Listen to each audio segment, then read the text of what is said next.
Welcome to Master Agent Core. Today we're going to talk about retrospective. What about retrospective are we going to talk about? So we're going to cover the basics. We're going to cover what is it, we're going to cover when do you do it, we're going to cover who attends, and then we'll cover how to do it. I might also throw in some tidbits on how to make it fun. And for some of you that are doing remote teams, well, how do you do this?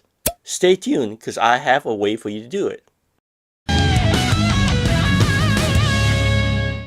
How do I get better at what I do? It's a question that we all ask ourselves. It's a question that as a manager, we ask, how can I improve my team's performance? But one of the key things to doing that is the ability to instill what we call a learning culture. Now, back in 2016, there was an article that Forbes created.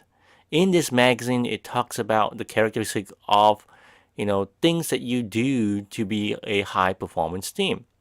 Now, one of those things is the ability to learn, this learning culture. How do you increase this learning culture? The ability to look back and learn from your mistakes, or learn on reflect upon how we can be better. Now, that in itself is what we call a retrospective. In Scrum, this is one of the events that Scrum Guides has. A retrospective is a time box event where you get a group of people together to look back at how they do in the sprint. We're going to discover what went well, what went wrong, and then from there figure out how we can be better. So it is a time to reflect on how as a team we've done. When do you do it?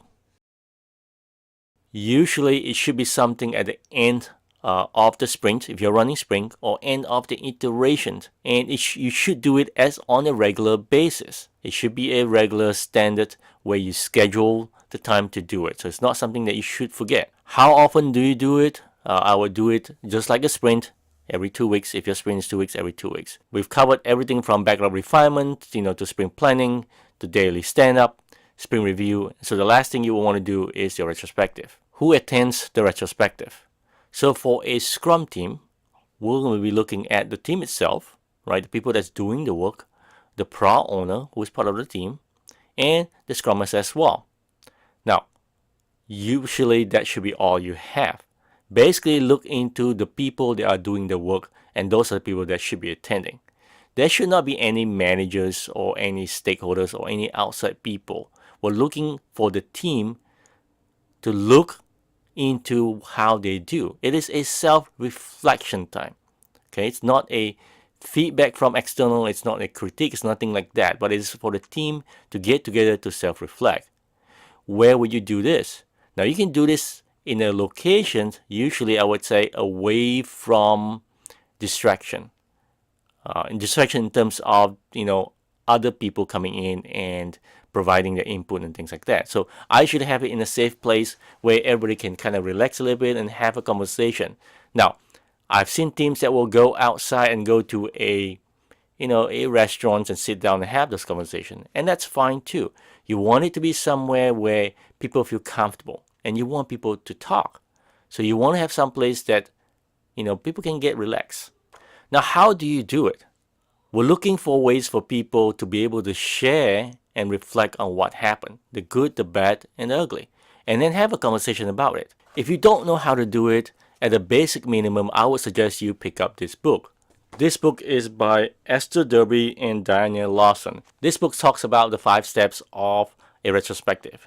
I'm going to go read the steps here, basically setting the stages, gather data, generate insights, decide what to do, and then you close the retro. Now, these are simple steps to follow, but if you're not following this, Google it. Now, Googling it, searching it online is pretty easy. If you go into your search and say, retrospective, agile retrospective, and you see a bunch of different ways of doing this. Now, all these different formats, at the basic level is, helping individuals be able to gather the information, right? And then look at the information and then decipher what we need to do based on the information. So you need a way to reflect, you need a way to capture your past events, and then ability to talk about those events and find out what you're going to concentrate on. Now, out of your retrospective, you should have action items to do. It shouldn't be something where we retro about it and then we forget about it, right? So it is something that you really want to do, inspect and adapt. There are a bunch of different formats you can have fun with.